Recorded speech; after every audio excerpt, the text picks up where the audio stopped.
Meron po tayo ditong Daan Hari 186. Grabe, napakarami po kasi nagpapa-inquire sa akin ng motor na to.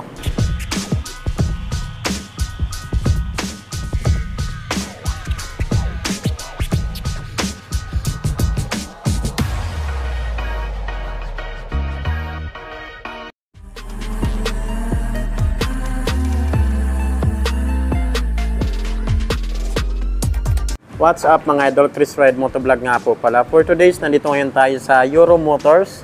Napakarami po nila ditong mga Euro Motors mga idol. So meron po tayo ditong Daan Hari 186. Grabe, napakarami po kasi nagpapa-inquire sa akin ng motor na to. Alamin natin yung updated price, installment, at bigyan natin ng quick review.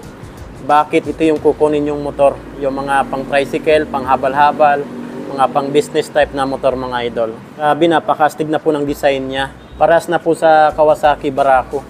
Ito 186 na, yung Barako 175cc pa rin. So pagdating sa makina, maganda po dito kasi 186cc nga, tapos naka 4-stroke, 2-valve, naka push-rod engine, carburetor type pa rin mga idol. And then yung cooling system niya, air-cooled. Tingnan nyo naman yung makina niya, grabe, napakalaki. Itong elbow ng kanyang tambutso, grabe, napakalaki rin mga idol. 5-speed na po ito. Okay na okay kasi 5-speed. Yung sa Barako natin, 4-speed pa rin. Unahin po natin dito sa harapan niya. So kamukha niya talaga si Barako. Yan yung kamukha niya. Ito naman Euro Motor. Daan Hari 186. Ito na yung headlight niya. Maganda po dito, mayroon siyang DRL. Ayan o. Itong kulay puti dito, daytime running lights po yan. Naka-LED na po yan. Ito naman yung headlight niya, naka-bulb type pa rin po yan. Ito yung signal light niya, bulb type pa rin. Pinaka-suspension niya, itong telescopic niya, grabe, napakasulid, napakalaki.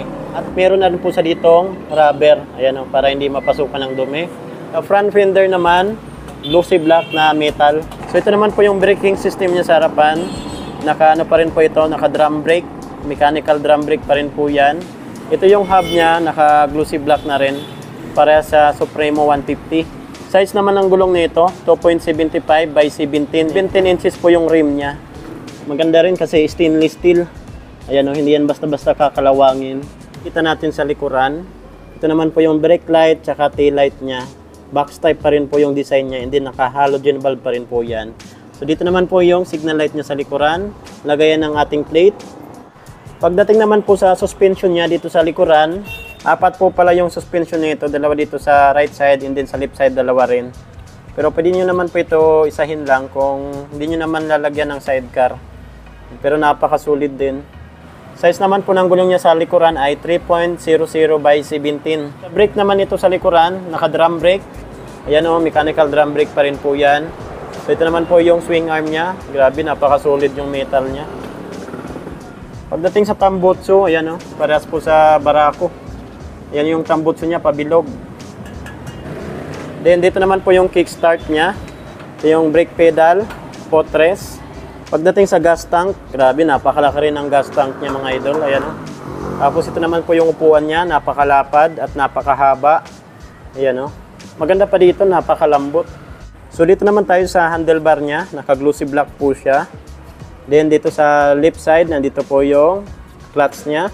High beam, low beam na switch, turn signal light, horn. Ito naman sa right side, nandito po yung switch ng ilaw. Hazard switch, naka-hazard, tapos may electric start.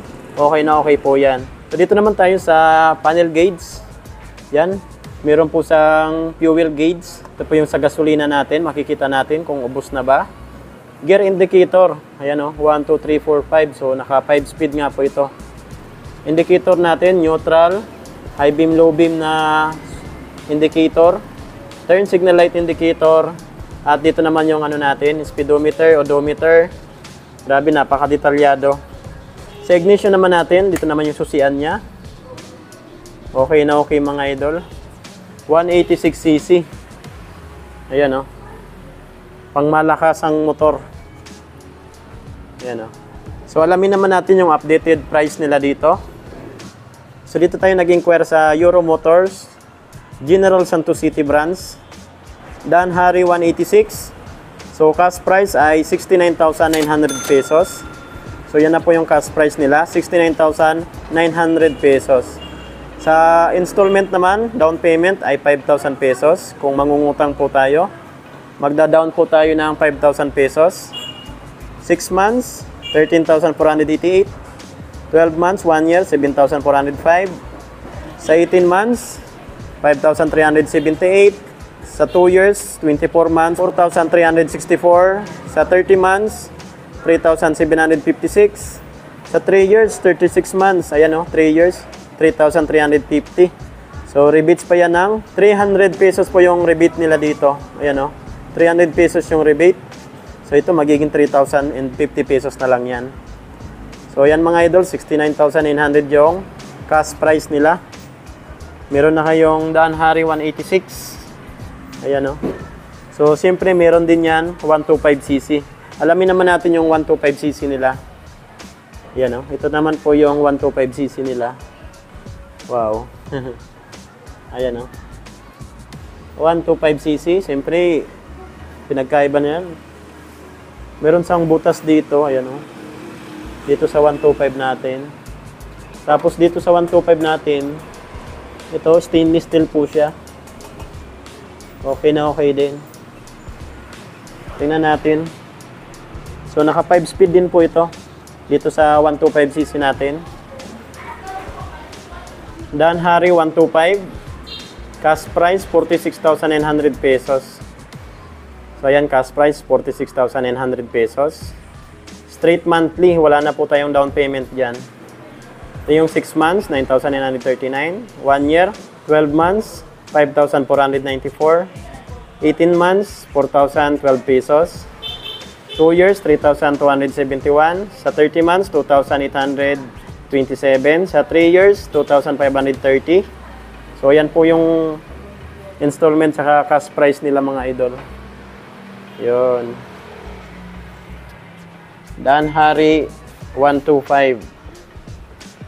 Ayan. Ito naman yung 150 nila.